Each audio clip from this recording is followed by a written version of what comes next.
사도행전 21장 1절부터 16절까지 말씀.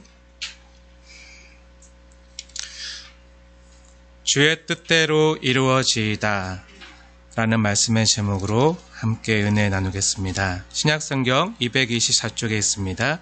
사도행전 21장 1절부터 16절, 길지만 주의 말씀으로 받으시면서 한 절 한 절 교독하겠습니다. 제가 먼저 읽겠습니다.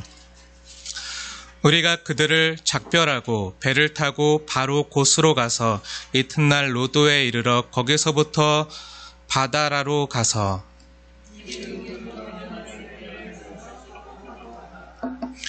구브로를 바라보고 이를 왼편에 두고 수리아로 향하여 두로에서 상륙하니 거기서 배의 짐을 풀려 함이러라.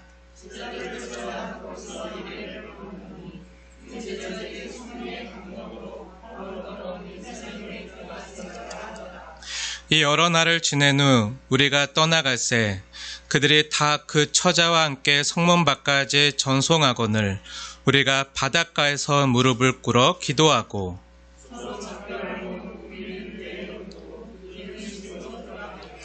두로를 떠나 항해를 다 마치고 돌레미아에 이르러 형제들에게 안부를 묻고 그들과 함께 하루를 있다가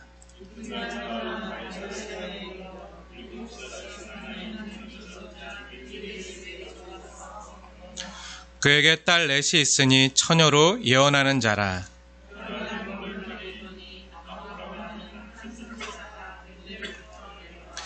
우리에게 와서 바울의 띠를 가져다가 자기 수족을 잡아매고 말하기를 성령이 말씀하시되 예루살렘에서 유대인들이 이같이 이 띠 임자를 결박하여 이방인의 손에 넘겨주리라 하거늘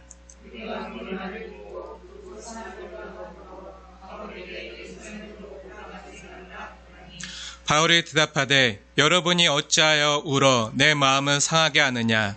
나는 주 예수의 이름을 위하여 결박당할 뿐 아니라 예루살렘에서 죽을 것도 각오하였노라 하니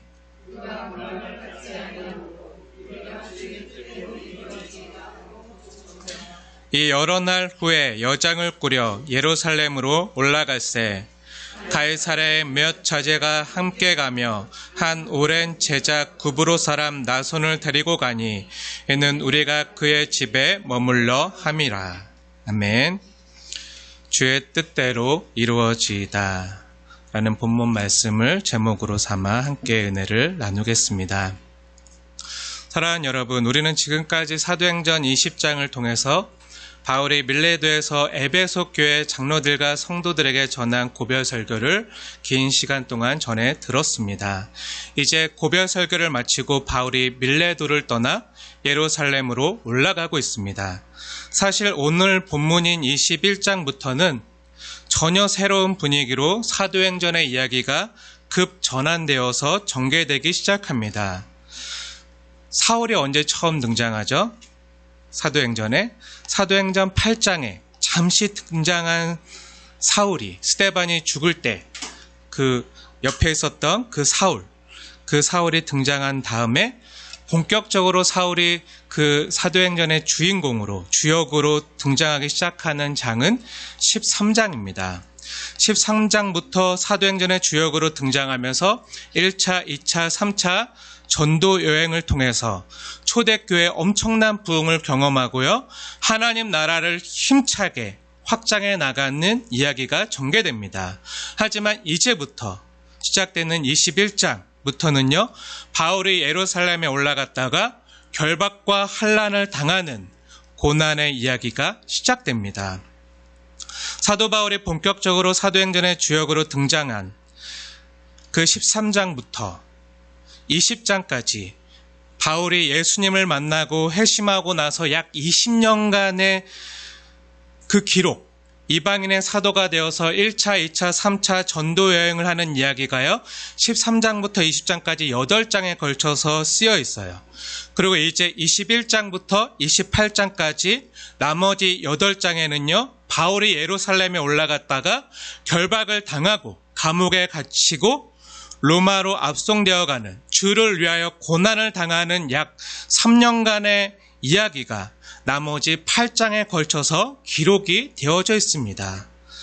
사랑하는 여러분, 이제 21장부터 주를 위하여 고난을 당하는 바울의 모습을 하나님께서 무려 8장에 걸쳐서 굉장히 많은 성경의 분량을 할애해서 우리에게 보여주고 있는 하나님의 의도가 무엇입니까?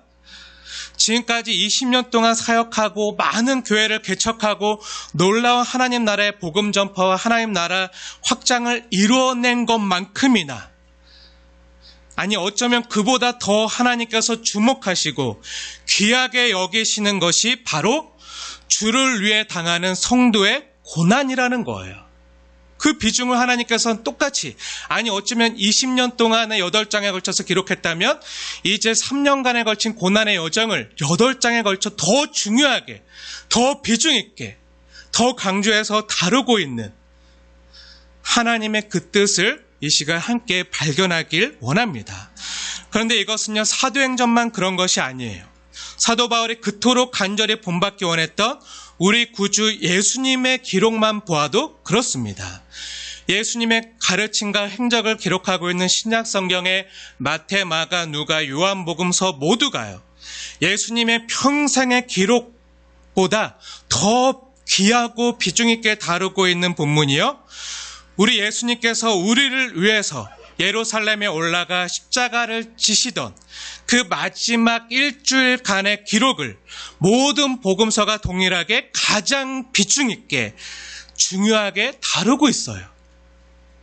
예수님의 생애 마지막 십자가에 달리시던 그 예루살렘에서의 일주일간의 기록은요, 어찌 보면 예수님의 공생의 3년간의 기록 중에 156주 중에 일주일에 불과하지만요, 모든 복음서는 대부분의 복음서의 분량의 3분의 1을 이 예수님께서 고난받으시고 죽으시는 이 마지막 한 주간을 가장 비중 있게 다루며 기록하고 있는 거예요.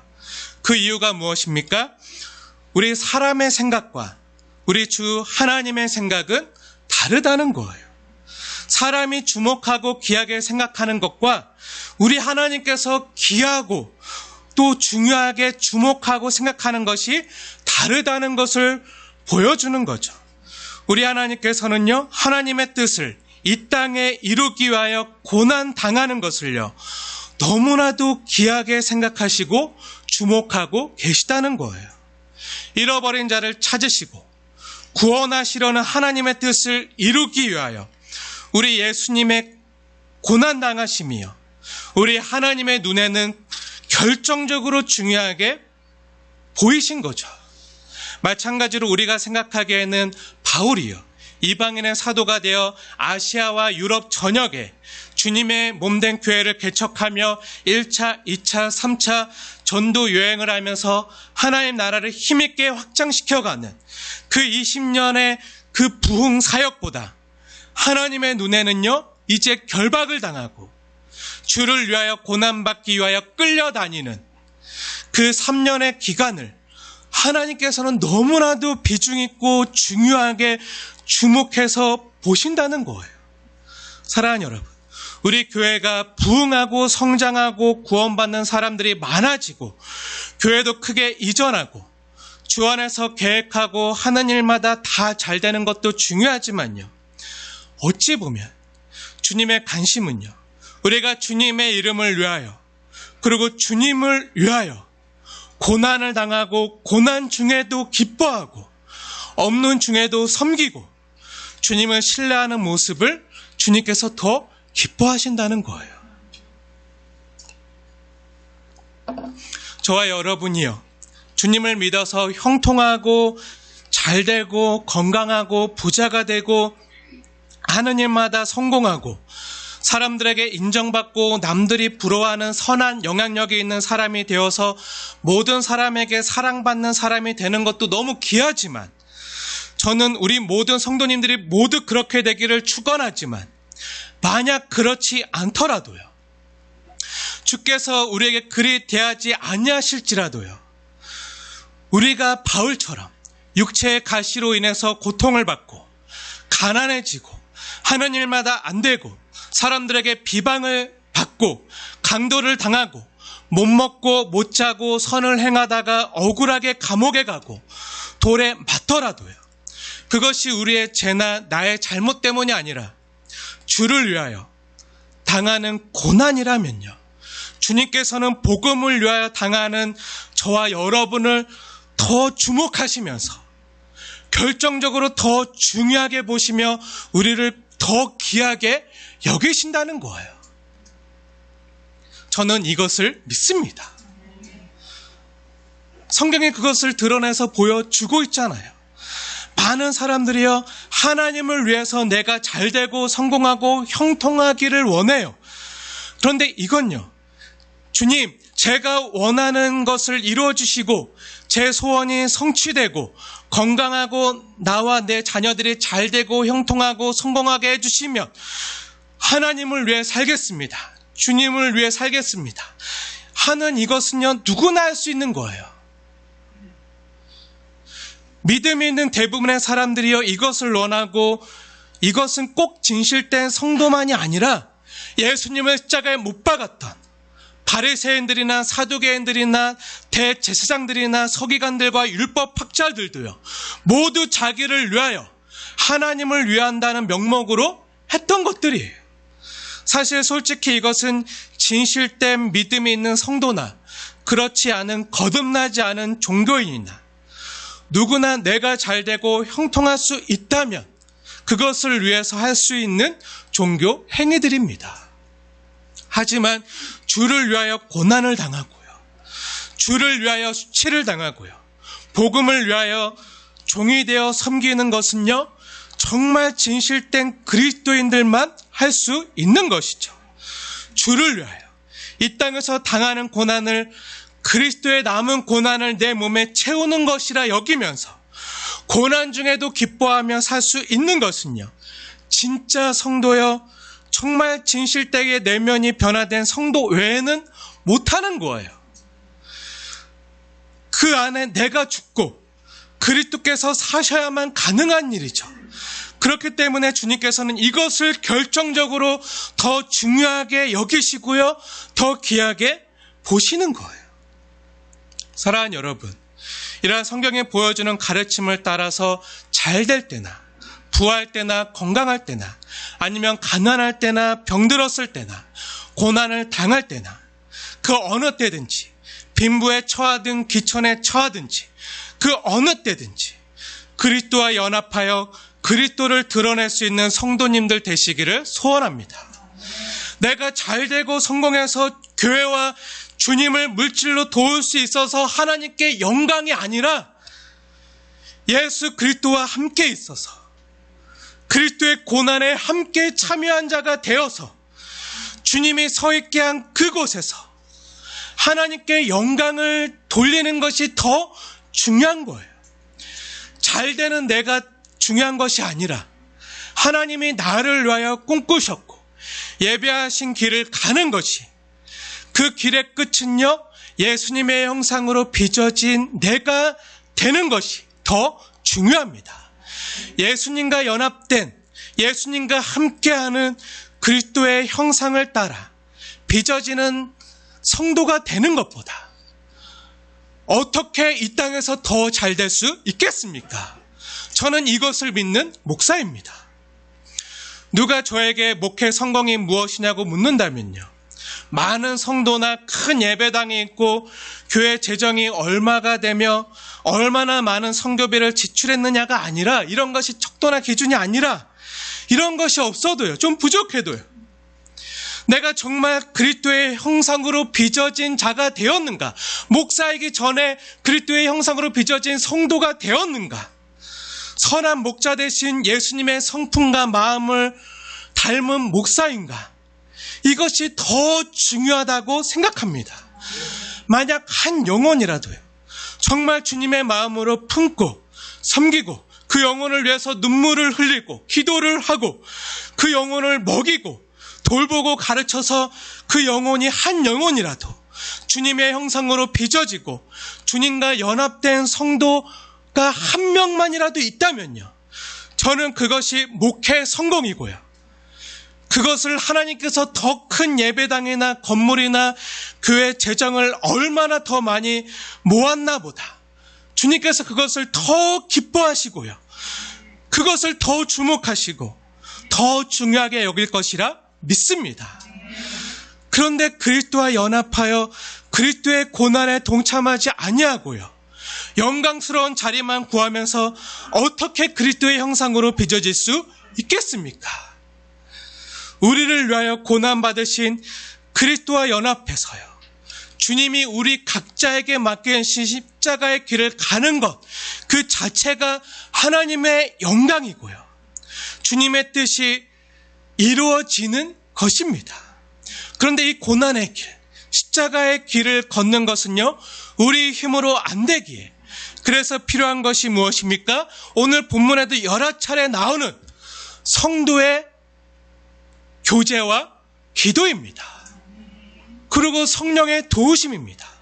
그런데 이 성령과 기도는요, 나를 위한 나의 꿈이 이루어지는 것이 아니고요, 나를 바꾸어가는 것입니다.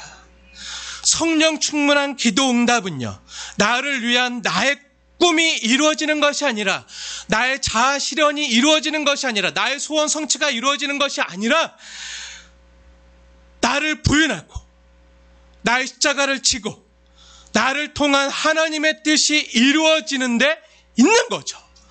그 차이를 아시겠습니까? 사랑하는 여러분, 그런데 이 주님의 뜻이 이루어지는 것을요, 우리는 어떻게 알 수 있습니까? 아니, 내가 받은 것이 주님의 뜻이라는 것을 어떻게 바르게 분별할 수가 있겠습니까? 우리는 항상 주님의 뜻을 구하잖아요. 그리고 주님의 뜻대로 살기 원하잖아요. 우리가 어떠한 그 선택을 해야 될지 모를 때, 어떻게 앞으로 살아가야 될지 모를 때, 어떤 진로의 그 갈림길 앞에서 우리는 항상 주님의 뜻을 구하잖아요. 그러면 그것을 어떻게 우리가 바르게 분별해낼 수 있겠습니까? 이러한 질문을 가지고 오늘 우리에게 주는 본문을 하나하나 자세히 보면서 함께 상고해 나가기 원합니다. 오늘 사도행전 21장 본문을 보면요, 바울이 밀레도에서 배를 타고 예루살렘으로 올라가면서 그러면서도 바울의 모든 관심이 어디에 쏠려 있는 것을 우리가 보게 되죠? 그 모든 관심이요, 사랑하는 성도들과 각 지역 교회들임을 알 수가 있습니다. 그래서 예루살렘으로 배를 타고 급하게 이동하면서도 여러 지방을 들리다가 3절에 보니까 두로에서 잠시 내려 성도들을 찾아가 머물며 교제하고 있어요. 그런데 그 두로에 있던 성도들이여 바울을 얼마나 사랑했는지, 바울 일행이 떠나갈 때 자신뿐만 아니라 그 아내와 자녀들까지 모두 함께 다 데리고 와서 밖으로 나와 성문 밖까지 전송하고 있는 거예요. 저도 이번 주에 너무 아름다운 성도의 교제를 보았는데요, 자녀들까지 다 데리고 와서 성도를 위로하기 위해서 함께 교제하는 모습이 주님께서 보시기에 얼마나 귀하고 아름답게 보였을까. 또 두로를 떠나서 가이사랴에 갔을 때도요, 8절에 보니까 바울 일행은요, 7 집사 중에 하나인 전도자 빌립의 집에 들어가 머무르며 교제를 하게 돼요. 그런데 놀라운 것은요, 이 7 집사 중 하나인 빌립이 누구죠? 처음으로 예루살렘과 유대를 떠나서, 예수님 말씀대로 예루살렘과 온 유대와, 근데 그 예루살렘과 유대를 떠나서 사마리아와 이방인들에게 처음 복음을 전했던 사람이죠. 에티오피아 내시에까지 복음을 전해요. 그런데 그렇게 된 이유가요, 바로 사도행전 8장에 사도 바울이 예수 믿는 자들을 잡아 죽이려고 잔멸할세, 그러니까 어쩔 수 없이 7 집사였던 빌립이 도망쳐서, 예루살렘에서는 더 이상 유대 지방에 복음을 전하지 못하기 때문에 도망쳐서 예루살렘에 있지 못하니까 사마리아로 피난 가서 복음을 전하게 되었던 건데, 그 자기를 해방하고 자기를 죽이려고 했던 그 원수, 요 대적이었던 사람이요, 전에는 핍박자요 해방자요 복음의 원수되었던 그 사울을 이제 20년이 흘러서 그 사도 바울을 자기 집으로 모셔 드리고 있는 거예요. 20년이 흘러서 빌립은 그를 용서했을 뿐만 아니라 오늘 본문에 보니까 극진히 환대하면서 환영하면서 집으로 맞아들이고 교제하고 있는 것이죠. 그뿐 아니라 13절에 보니까요, 이 빌립을 비롯한 가이사랴에 있던 성도들이요, 바울을 아끼고 사랑하는 마음으로 울어주기까지 해요. 눈물을 흘리기까지 해요. 빌립과 가이사랴에 있던 성도들이 다 바울을 위해서 기도하면서 울었던 거죠. 10절 보세요. 10절에 보니까요, 아가보라고 하는 한 선지자가 유대로부터 내려와요. 그런데 이 아가보는요, 이미 당대에 굉장히 유명한 선지자였거든요. 이미 사도행전 11장 28절에 보면요, 아가보가 등장합니다. 궁금하신 분들은 앞으로 넘겨서 한번 찾아보세요. 사도행전 11장 28절 제가 읽겠습니다. 그 중에 아가보라는 한 사람이 일어나 성령으로 말하되 천하의 큰 흉년이 들리라 하더니 글라우디 때에 그렇게 되니라. 그래서 바울의 손에 부조를 들려 보내서 예루살렘에 있는 교회와 성도들을 도우러 하는 것이거든요. 그런데 이미 앞서 검증된 유대의 선지자라 불리는 아가보가요, 정말 그 말대로 큰 흉년이 들었거든요. 근데 유대로부터 내려와서 11절에 보니까 아가보에게 다시 성령이 임해서 말씀하되 바울이 예루살렘에서 유대인들에게 결박을 당해서 이방인들의 손에 넘겨지게 될 것을 말하고 있거든요. 성령으로 말하고 있거든요. 그러니까 그 말을 듣고 빌립의 집에 있던 모든 일행들이 그 아가보의 말을 듣고요, 바울에게 예루살렘으로 올라가지 말라고 울면서 간청하면서 부탁하고 있는 거예요. 그뿐만 아니라 21장 4절을 보세요.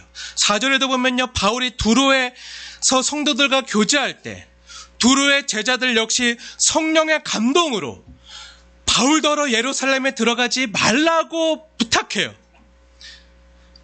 아가보의 이야기를 들은 빌립을 비롯한 바울의 일행들과 두로에 있던 제자들이 한결같이 눈물을 흘리면서 바울에게 간청한 것이 뭐죠? 예루살렘에 올라가지 말라는 거예요. 올라가면 결박과 환란이 기다리고 있다는 거예요. 고난이 기다리고 있다는 거예요. 아가보뿐 아니라 두로에 있던 제자들에게도 성령님이 공통적으로 알려주신 것이요, 예루살렘에 올라가면 바울이 결박과 환란을 당한다는 거죠. 그리고 이것이 이미 20장에서도 바울 자신에게 성령님께서 친히 알려주신 바예요. 20장 23절 보세요. 앞장 한 장 넘겨서 20장 23절 말씀 제가 읽겠습니다. 오직 성령이 각 성에서 내게 증언하여 결박과 환란이 나를 기다린다 하시나. 성령 하나님께서 모두 알려주시고 보여주신 내용들은 동일합니다. 뭐죠? 예루살렘에 올라가면 결박과 환란을 당한다는 거예요. 자신뿐 아니라 다른 모든 사람들에게도 동일하게 보여주시고 알려주신 거 보니까 바울이 고난 당한다는 사실은 100%예요. 그런데 놀라운 것은요, 이것을 해석하고 이러한 성령의 감동을 대하고 분별하는 태도는요, 다 다르다는 거예요. 보세요. 두로에 있던 제자들, 그들도 예수님을 믿던, 그 안에 성령님이 내주하시던 제자들이에요. 그래서 바울을 문 밖까지 전송하면서 정말 아름다운 성대의 교제를 나누고, 또 빌립 뿐만 아니라 그 가이사랴에 있었던 가이사랴 교회 성도들 역시 정말 눈물로 울면서 부탁할 정도로, 또 정말 신령했던 그 아가보 선지자가 이런 고난이 있을 것이라 얘기하니까 정말 안타까워 여기면서 부탁하잖아요. 모두가 동일하게 성령의 감동과 성령의 음성을 듣고 성령님께서 말씀하셨는데, 그것을 대하는 두로의 제자들과 가이사랴 교회 성도들과 바울의 모습은 다른 거예요. 동일한 성령의 음성을 들었지만 행하는 모습은 다른 거죠. 그 성령님의 음성을 바르게 해석해서 분별하고 있는 것, 그리고 그렇게 행동하는 건 다르다는 거예요. 사랑하는 여러분, 그렇다면 우리는 우리에게 원하시는 주님의 뜻을 어떻게 분별할 수 있겠습니까? 우리에게 전해주시는 하나님 말씀은 동일합니다. 근데 이 말씀을 어떻게 다르게 각자에게 적용해서 그것을 행하며 살 수 있겠습니까? 오늘날 주국교회 가운데 너무나도 안타까운 것은요, 이러한 성령의 감동에 따른 분별이요, 신령하다고 여겨지는 몇몇 특정한 사람들에게 독점되어 점유되어 있다는 거예요. 그래서 이러한 사람들에게 자신의 앞으로의 삶이나 방향을 다 맡겨버린다는 거죠. 물론 나를 사랑하고 함께 기도하는 분들이 하는 말이니까 그분들이 하시는 조언은 잘 들어야겠죠. 저 역시 여러분 한 사람 한 사람을 사랑하고 기도하기 때문에 때로 하나님께서 마음에 감동을 주시면요, 여러분에게 도움이 될 만한 조언이나 이야기를 전할 때도 있습니다. 하지만 제가 반드시 주의하고 조심하는 것 가운데 하나가 있는데요, 그것은 제가 여러분을 통제하거나 컨트롤하려고 해서는 안 된다는 것에, 안 된다는 거예요. 여러분이 주님과 주님의 말씀으로 여러분 각자가 하나님 앞에서 컨트롤을 받아야지, 정말 책임있게 하나님의 말씀의 다스림을 받아야지, 연약한 사람의 통제나 컨트롤을 받아서 여러분의 삶을 제가 대신 결정하도록 내버려두면 안 된다는 거예요. 어떤 목사님들은요, 너무나도 안타깝게도 성도들을 보면서 너는 아직 이러한 것을 분별할 수준이 안 되었어 하면서 그 성도 대신 그 성도가 갈 길을 다 결정해 주는 것을 보게 돼요. 어떤 교회 청년들은요, 그 교회 담임 목사님이 내가 기도해 보니 너랑 결혼해야 돼. 내가 기도해 보니 하나님이 그렇게 말씀하셨어. 이것이 하나님의 뜻이야. 그래서 그 말이 올무가 되어서 결혼하는 청년들을 진짜 보았어요. 제 주변에도 있어요. 근데 얼마 못 가 헤어지게 되었어요. 그리고 또 잘 사귀고 있는 형제 자매가 있었는데요, 목사님이 기도해 보니 안 맞아 하고 헤어지라고 해서 또 헤어졌다는 이야기도 들었어요. 그리고 어느 목사님이 어느 성도를 위해서 기도하다가 예언을 해주는데 당장 신학교 가라고 해서 소명이나 부르심에 대한 확신도 없이 신학교 가는 청년도 보았어요. 그건 아닌 것이죠. 곧 얼마 지나지 않아 휴학하게 되었습니다. 그리고 대부분의 경우는요, 성도들이 어떠한 특별한 이유와 사정 때문에 한 지역교회를 떠나 다른 지역교회로 옮겨갈 때 어떤 목사님들은요, 내가 기도해보니 너가 여기 있는 것이 하나님의 뜻이야 하고 영적인 권위로 묶어둘 때가 있어요. 그리고 내 말 안 듣고 갔다가 화를 당하거나 안 좋은 일을 당하는 몇몇 사람들의 이야기를 예로 들면서 은근한 압박을 가하는 것도 제가 많이 보고 들었어요. 근데 그건 아닌 것이죠. 누가 책임을 져야 됩니까? 다 개개인별로요. 하나님 앞에서 각자가 주님 앞에 받은 소명과 부르심이 있고요, 사명이 있어요. 그 사명에 따라 개개인이 책임지고 감당하고 대가를 지불하며 나가야 할 길이 있는데요, 성도들은 그 결정과 책임을 목회자에게 맡겨버리고 어떻게 될지 고민하는 게 너무 힘드니까 그래서 목회자에게 맡겨버리고 대신 결정해달라고 얘기하고 맹목적으로 그 목회자를 따라가는, 또 목회자들은 자신이 받은 영적인 권위를 그 성도 개개인보다는, 그 성도를 정말 위해서라기보다는 자신의 사심과 목적을 위해서 휘두르면 안 되는 것이죠. 예를 들어서 오늘 본문의 아가보가요, 당시 유대의 선지자로 영적인 권위와 권세를 가지고 있던 굉장히 유명했던 사람이에요. 그 사람이 예언한 대로 다 이루어졌어요. 그런 영빨 좋은, 속된 말로 영빨 좋은 신령한 목회자가요, 당신 여기 가이사라 교회에 있어야지, 그래야 복받고 형통하고 잘 되지, 이 가이사라 교회를 떠나서 예루살렘 교회로 가면 화를 당하게 될 거야 라고 말한다면요, 그래서 막고 있다면요, 누가 선뜻 갈 수가 있겠습니까? 하지만 오늘 사도가 성령님의 음성을 바르게 분별하며 행하고 가고 있는 모습을 한번 보십시오. 오늘 사도는요, 두로의 성도들의 진심 어린 권면을 다 듣고 있어요. 그리고 빌립과 가이사라 교회 성도들이 눈물로 간청하고 간곡히 부탁하는 것을 감사함으로 다 들어주고 있어요. 그리고 그것에 감동하고 너무 감격하고 고마워하고 있어요. 근데 때로 어떤 순간에는요, 자신을 정말 사랑하고 아껴서 말하는 것임을 알면도 불구하고요, 또 그것이 성령의 감동으로 말하는 것임을 알고 있음에도 불구하고요, 그 모든 것을 다 물리치고 성령의 말하게 하심을 따라 자신의 앞길에 결박과 환란이 기다리고 있는 것을 알고 있음에도요, 그것이 자신을 향한 주님의 뜻임을 알고 무엇이라 말하고 있습니까? 13절 말씀입니다. 함께 읽겠습니다. 시작. 바울이 대답하되 여러분이 어찌하여 울어 내 마음을 상하게 하느냐.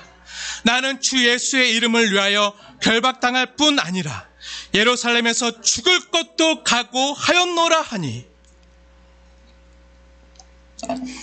무슨 말인지 아십니까? 이 사도의 진심이 느껴지십니까? 주께 받은 부르심과 사명의 자리에서 하나님 앞에 홀로 서야 할 때가 있음을 분명히 알고 있는 거죠. 만약 제가 몇 년 전 개척을 위해서 정말 아끼고 사랑했던 삼회교회를 사임할 때요, 목사님의 권유를 받아들여 또 많은 성도님의 부탁을 받아들여서 그 눈물로 부탁하는 성도님과 또 목사님의 그 권유를 제가 거절할 수 없어서 마음이 약해져 사임하지 않았다면요, 저와 여러분은 지금 이렇게 순빛교회에서 만날 수 없었을 것입니다. 우리가 공동체에서 해야 하는 일도 마찬가지입니다. 내가 기도해 보니 형제님은요, 자매님은 이렇게 해야 돼요 라고 강제하거나 주장하려 해서는 안 된다는 거예요. 어떠한 성도라도요. 사랑하는 여러분, 저는 목회자로서 제가 여러분의 삶이나 행동 하나하나를 좌지우지할 수 없다는 것을 잘 알고 있습니다. 아니 해서도 안 된다는 것을 굉장히 중요하게 여기며 살아가고 있는 사람이에요. 주의 영이 있는 곳에 자유함이 있습니다. 여러분 안에도 성령님이 내주하시잖아요. 여러분 각자에게 하나님이 말씀하시고 또 성령의 부르심을 따라 마음의 소원을 두고 행하게 하시는 이는 제가 아니라 성령 하나님이에요. 다만 제가 너무나도 중요하게 생각하고 있는 것이요, 여러분 한 사람 한 사람을, 한 영혼 한 영혼을 하나님 앞에서 정말 정직하게 진실되게 세우고요, 예수님과 연합된 자로, 성령님과 연결된 자로 세우는 것에 최선을 다할 뿐입니다. 제가 여러분이 하나님 앞에서 각자가 변화된 중심으로요, 내주하시는 성령님이 주시는 마음의 소원을 따라서 해야 할 결정을 대신 해주어서는 안 되는 것이죠. 만약 그렇게 대신 결정해주고 통제하고 컨트롤하려고 한다면요, 여러분은 인간 이호수 목사를 따르는 제자가 될 수는 있어도요, 주님의 제자로 세워지긴 어려운 것입니다. 저는 여러분을 주 예수님의 제자로 세우는 사람이고 저 역시 주 예수님의 제자로 살아가려고 애쓰는 사람일 뿐인 거죠. 주님을 따르게 해야지, 여러분이 주님을 따르게 해야지, 주님이 아니라 주님의 제자들을 저 인간 이호수의 제자로 만들어서는 안 되는 거죠. 제가 주님을 잘 따르고 있다면 다행이고 모두 해피하겠지만요, 만약 그렇지 않고 제가 주님이 원하시지 않는 다른 길로 간다면요, 다 같이 망하는 것입니다. 목회자도 연약해요. 얼마나 자주 무너집니까? 많이 보셔서 아시잖아요. 여러분 모두 하나님 앞에 책임 있는 한 영혼들로요, 여러분의 인생뿐만 아니라 여러분의 영생을 위해서라도 책임 있는 결단을 하면서 살아야 되는 정말 그런 소중한 존재들입니다. 그리고 저의 역할은요, 여러분을 그런 주님 앞에 그런 책임 있는 자리에 진실되게 설 수 있도록 도와주는 사람임을 잘 알고 있어요. 그래서 저희 교회 너무나도 감사하게도 이렇게 찾아오셔도요, 제가 저희 교회 등록하시죠? 바로 얘기 안 해요. 여러분도 아시잖아요. 정말 영혼을 맡기는 건 인생뿐만 아니라 영생을 맡기는 거기 때문에 정말 주님이 부르신 주님의 몸된 교회에서 여러분 각자의 부르심과 사명에 응답하고 그것을 감당하기 위해서 우리 교회 오시면 제가 너무나도 감사하고 좋겠지만, 제 욕심은 그렇지만, 하지만 여러분이 각자 하나님 앞에서 기도해 보시고 많이 찾아다녀 보시고 그런 다음에 여러분이 섬길 교회와 공동체를 찾으십시오 하라고 저에게 억지로 이렇게 등록하도록 하지 않아요. 그런 이유가 이것 때문이에요. 가이사라에서도요, 많은 빌립뿐 아니라 많은 성도와 바울의 일행들이요, 바울을 사랑하는 마음으로 눈물을 흘리면서 강권하며 간곡히 부탁하며 말했습니다. 하지만 바울이여 권함을 받지 아니하자 어떻게 하죠? 14절 말씀 함께 읽겠습니다. 시작. 그가 권함을 받지 아니하므로 우리가 주의 뜻대로 이루어지이다 하고 그쳤노라. 아멘. 사랑하는 여러분, 바로 이것이 공동체가요, 하나님의 뜻을 분별하며 각자 책임 있는 영혼으로 한 영혼 한 영혼이 주님 앞에 설 수 있도록 섬겨주고 도와주는 방법입니다. 여기에 교회와 성대의 성숙함이 있는 것이죠. 자기의 뜻을 제한하고요, 절제할 줄 아는 성숙함이 있는 거예요. 그리고 너 내 말 안 들었지? 너 어제 내 말 거역하고 너 혼자 잘하나 보자 하는 것이 아니라 어떻게 하죠? 그 가이사랴 교회 성도들이 어떻게 하죠? 15절과 16절입니다. 함께 읽겠습니다. 시작.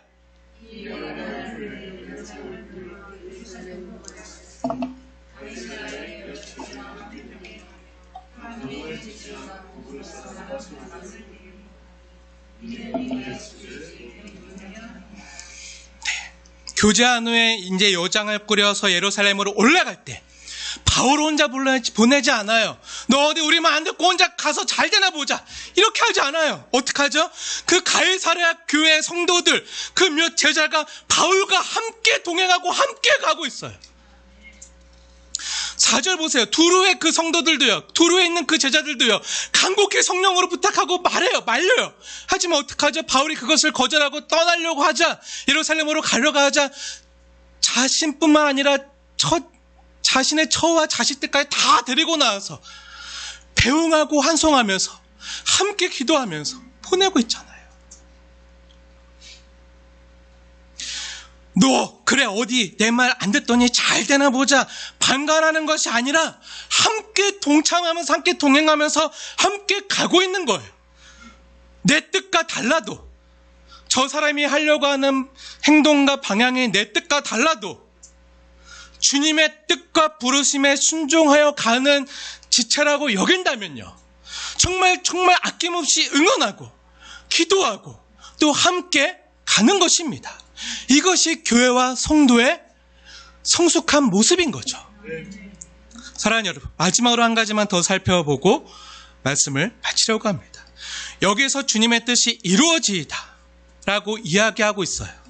오늘 말씀의 제목이기도 합니다. 근데 여기서 주님의 뜻이 이루어진다는 이야기가 곧 무엇이죠? 주님의 뜻대로 이루어지이다. 무슨 말이죠? 곧 결박과 환난을 당한다는 거예요. 그것이 주님의 뜻이 이루어지는 거예요. 감옥에 갇히고 이방인의 손에 넘겨진다는 거예요. 성도여 사도가 그를 끝내 순교를 당하는 길입니다. 이제 21장부터요, 주님의 뜻이 이루어져 가는 모습을 보게 될 텐데요, 고난을 당하는 모습입니다. 누구나 가고 싶어하는 꽃길이 아니죠. 어찌 보면 누구나 피할 길부터 찾는 고난길입니다. 사실 어찌 보면요, 14절에 주의 뜻대로 이루어지다라는 말은요, 굉장히 두렵고도 무서운 말이에요.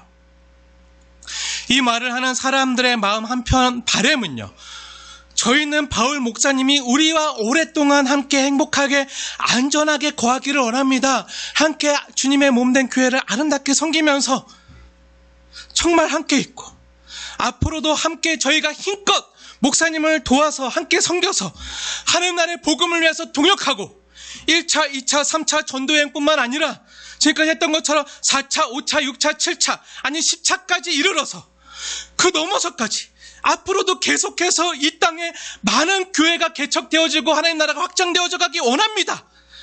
이걸 진심으로 원하고 있는 거죠. 그래서 바울 목사님이 예루살렘으로 올라가서 결박과 환난을 당하거나 감옥에 가거나 이방인의 손에 넘어가지 않고 자유로운 몸으로 모든 사람들에게 존경과 사랑을 받게 되어지길 원합니다. 라고 사랑과 응원의 마음으로 바울에게 권하고 간청하고 눈물 흘리면서 그렇게 부탁했던 거죠. 하지만 주의 뜻대로 이루어지이다 라는 말은요, 하나님께서 우리가 마음에 소원하는 대로 하지 아니하실지라도, 그리 아니하실지라도, 바울 목사님이 결박과 환난을 당한다 할지라도, 이방인의 손에 넘겨지고 감옥에 간다 할지라도, 자유가 박탈되고 이리저리 끌려다니다 결국 순교를 당한다 할지라도의 말이요 바로 주의 뜻대로 이루어지이다. 이거예요. 이 말의 의미를 아시겠습니까? 주의 뜻이 이루어지다. 이 말은요, 구약 성경 다니엘서에 나오는 사드락과 메삭과 아벳느고라는 다니엘의 세 친구가, 구약 성경에 이런 이야기가 나와요. 금신상에게 절하지 아니하고 우상 숭배를 거절했을 때 다니엘서 3장 17절과 18절에서 고백하는 이야기와 같은 거예요. 궁금하신 분들 한번 찾아보세요. 다니엘서 3장 17절 18절. 제가 읽겠습니다. 왕이여, 우리가 섬기는 하나님이 계시다면 우리를 맹렬히 타는 풀무불 가운데서 능히 건져내시겠고 왕의 손에서도 건져내시리이다. 중요합니다. 그렇게 하지 아니하실지라도, 주의 뜻이 이루어질지라도, 왕이여, 우리가 왕의 신들을 섬기지도 아니하고 왕이 세우신 금신상에게 절하지도 아니할 줄을 아옵소서. 여기에 나타나는 사드락과 메삭과 아벳느고의 고백처럼요, 주님이 이 모든 상황 속에서 우리를 건져내실 수 있는 능력의 하나님이심을 우리는 신뢰합니다.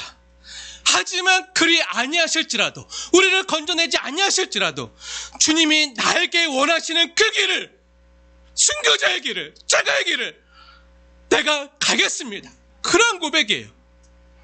이것이 18절에 나오는 그리 아니하실지라도의 상황입니다. 하나님이 건져주실 것을 기대합니다. 하지만 건져주시지 않고 아무 도움도 주시지 않는다 할지라도, 그냥 죽게 내버려 두신다 할지라도, 우리가 불 속에 들어가고 살이 타고 재가 된다 할지라도, 이런 의미죠. 철저히 주님의 뜻을 받아들이겠다는 믿음의 고백인 거예요. 주의 뜻대로 이루어지이다. 내 삶 속에.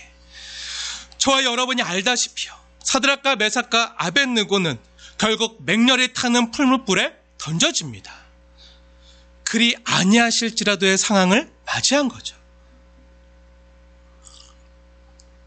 사드락과 메삭과 아벳느고의 고백이 무엇입니까? 우리는 여기서 우리가 살아나올지 그렇지 알지 못합니다. 그래도 우리가 한 가지 확실히 알고 있는 사실은, 하나님께서는 우상 숭배를 기뻐하지 않으시며 하나님의 뜻은 반드시 이루어질 것이라는 점입니다. 누구를 통해서요? 자기들을 통해서. 제가 지난 수요예배 때도 말씀드렸지만, 제가 새벽 예배에 다녀오시다가 교통사고로 비명에 돌아가신 분을 알고 있는데, 그런 죽음도 주님의 뜻입니까? 중풍으로 인한 수족마비도 주님의 뜻입니까? 저희 아버지도 치매와 간경화와 직장암으로 오랫동안 고생하시다가 주님의 부르심을 받으셨는데, 그것도 주님의 뜻입니까? 가까운 가족이나 친구가 암과 같은 무서운 질병에 걸리는 것도 주님의 뜻일까요? 사랑하는 가족을 하나님이 데리고 하시는 것도 주님의 뜻입니까? 쓰나미나 지진이나 코로나로 인한 인명 손실도 주님의 뜻입니까? 직장을 잃고 실업자가 되는 것도요, 주님의 뜻입니까? 다니엘의 세 친구가 불 가운데 들어가는 것이요, 주님의 뜻일까요? 사도 바울이 결박과 환난을 당하고요, 이방인의 손에 넘겨지는 것이 주님의 뜻입니까? 여기 우리는 쉽게 답하지 못하는 거예요. 각자 받은 사명이 다른 거예요. 하나님이 이렇게 의도하지 않았지만 그 모든 상황이 주님의 통제하심 속에 주님이 다스리고 섭리하시는 가운데 이루어지고 있다는 것은 우리는 알고 있어요. 그리고 하나님께서 그 모든 상황 가운데서 우리를 건지시고 도우실 것이라는 능력의 하나님인도 알고 있어요. 사랑하는 여러분, 제가 이러한 질문에 대해서 구체적으로 답을 드리기 전에 먼저 소개해드릴 분이 한 분 있습니다. 제가 아는 이분은요, 누구보다도 주님의 뜻대로 이루어지는 것 때문에 고뇌하시고 아파했던 분이십니다. 바로 우리 구주 예수님이죠. 그래서 결국 이런 말까지 쏟아내십니다. 겟세마네 동산에서, 아버지 할 수만 있다면 이 잔이 내게서 지나가기를 원하나이다. 너무 힘들어요. 죽을 것 같아요. 하지만 나의 뜻대로 마옵시고 내 뜻대로 마옵시고 아버지의 뜻대로, 주님의 뜻대로 이루어지기를 원하나이다. 이것은요, 우리처럼 하나님 전 이걸 원해요, 이렇게 해주세요, 그런데 이렇게 안 돼도 괜찮습니다, 이런 정도의 기도가 아니죠. 누군가가 땀방울이 핏방울 될 때까지 기도한다면요, 이건 정말 장난이 아닌 기도잖아요. 누구보다도 하나님의 뜻을 가장 깊이 알았던 예수님의 기도였습니다. 그래서요, 저나 가까운 사람들이 고난의 길을 걸어갈 때 도대체 이 가운데 있는 하나님의 뜻이 무엇일까 하고 원망하고 고민할 때요, 이 겟세마네 동산에서 기도하셨던 예수님을요, 그 십자가에 달리신 주님을 묵상하다가 제 마음의 상처가 치유되고 마음이 자유로워지는 것을 느낄 수가 있었습니다. 주 안에 사랑하는 여러분, 우리 주 예수님에게요, 주님의 뜻이 가장 심하게 나타난 때가 언제였죠? 주님의 뜻이 이루어진 때가 언제였죠? 우리 주 예수님께서 성부 하나님으로부터 철저하게 버림당하는 때가 언제였죠? 우리 주님께서요, 엘리 엘리 라바 사박다니 외칠 때가 언제였습니까? 나의 하나님 나의 하나님 어찌하여 나를 버리시나이까 라고 부르짖을 때가 언제였죠? 바로 십자가에 달릴 때였어요. 하나님께 버려짐을 당하는 순간입니다. 주님의 뜻이 가장 명확하게 이 땅에, 이 세상 가운데 드러나는 순간이에요. 그런데 하나님이 철저하게 예수님의 기도에 응답 안 하는 순간이기도 합니다. 주님의 뜻이 그대로 이루어지는 순간이죠. 우리를 향한 하나님의 뜻이, 하나님의 능력이 철저히 숨겨지는 순간이에요. 유대인들이요, 지나가면서 조롱하면서요, 비웃으면서 네가 진짜 메시아라면 그 십자가에서 내려와라, 이렇게 우리 주님께서 모욕당하는 순간입니다. 속옷까지 다 빼앗기고 가시면주가 씻으시고 뺨 맞으시면서 정말 수치를 당하는 그 순간이에요. 그 십자가는요, 우리 하나님께서 숨어 계시는 사건입니다. 예수님 자신이 하나님이시고요, 하나님의 아들이신데요, 그 주님의 신성과 거룩한 능력을 우리 인간들을 위해서 스스로 제한하시고 나타나지 않으시고 철저하게 버림받고 주님의 인간성만 나타나는 순간입니다. 그래서 그 십자가는요, 하나님의 숨어 계심이에요. 자기 아들이 죽어가는데요, 아빠는 구하러 오지 않으십니다. 능력을 베풀지 않아요. 철저하게 숨어 계세요. 그렇게 주님의 뜻을 이루어 가세요. 십자가에 매달린 예수 그리스도는요, 숨어 계시는 하나님을 전적으로 드러내고 계신 거예요. 이때 우린 매우 고통스럽습니다. 하나님 왜? 나의 하나님 나의 하나님 어찌하여 왜 나를 버리시나요? 왜 이렇게 내버려 두십니까? 왜 이런 고난을 당하게 하십니까? 그런데 그것이 주님의 뜻이 이 땅에 이루어져 가는 거예요. 모든 사망과 죄의 권세를 깨뜨리시고 승리하는 순간인 거예요. 하나님의 그 뜻이요, 잃어버린 영혼 한 사람 한 사람을 찾기 위해서 하나님의 뜻이 이루어지는, 인자가 온 것은 많은 사람을 위하여 목숨을 버리고 대속물로 주기 위한 그 하나님의 뜻이 그 아들을 통해서 이루어지기 원하는 그 현장인 거예요. 이렇게 아들 예수님께서는요, 성경 여러 곳에서요, 하나님께서 이렇게 숨어 계시는 상황이야말로 주의 뜻이 이루어지는 순간이고요, 주의 뜻대로 이루어집니다. 그리고 이것이 아버지께 영광을 돌리는 순간이라고, 그 십자가를 지는 순간이 아버지께 영광을 돌리는 순간이라고, 그 십자가의 길이 영광의 길이라고 계속해서 반복해서 이야기하고 있는 거예요. 저는 이 예수님 말씀을 믿습니다. 예수님께서 신성을 드러낼 때가 많았어요. 안진뱅이를 일으키시고요, 눈먼 자를 눈뜨게 하시고요, 문둥병자를 고치시고요, 심지어 죽은 자도 살리셨습니다. 죽었던 야이로의 딸도 살리시고요, 죽어서 썩어서 부패에 가던 나사로도 살리셨어요. 하나님의 전능성, 예수님의 신성을 얼마든지 나타내셨습니다. 예수님께서는 이러한 신성의 능력을 사용해서도 얼마든지 죄인들을 향한 하나님의 사랑을 나타내 보이셨어요. 하지만 예수님의 이러한 사랑 이야기의 절정, 우리를 향한 하나님의 뜻이 클라이막스로 가장 명확하게, 가장 우리를 위하여 확증되어 보여주었던 그 하나님의 뜻이 이루어지는 현장은요, 십자가였습니다. 우리 주 예수님의 십자가.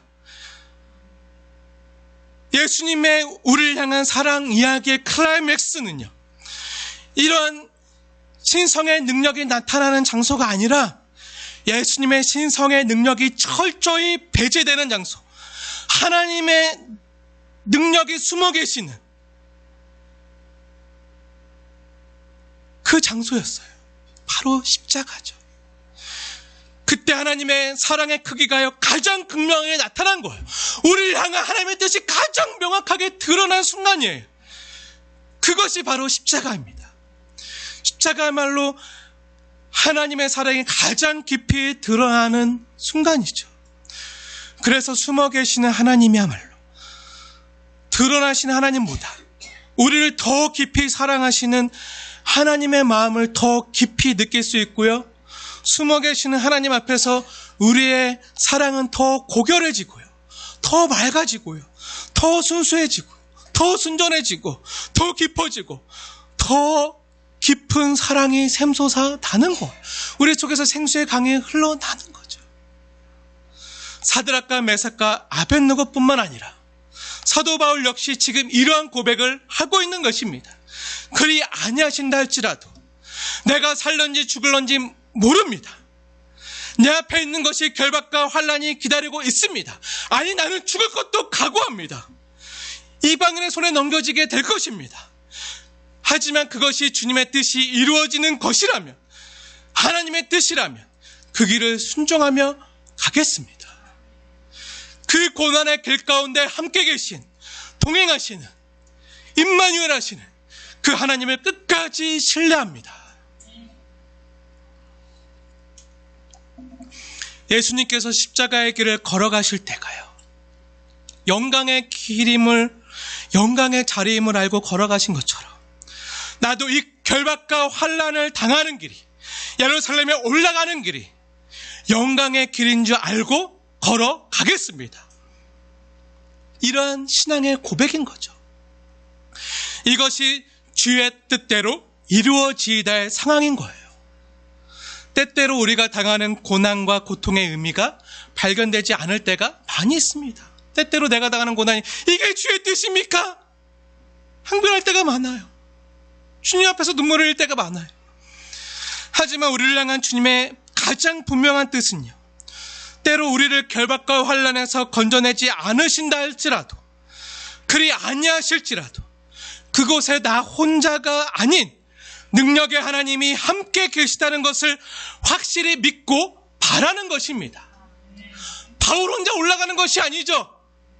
성령님과 함께 올라가고 있는 거예요.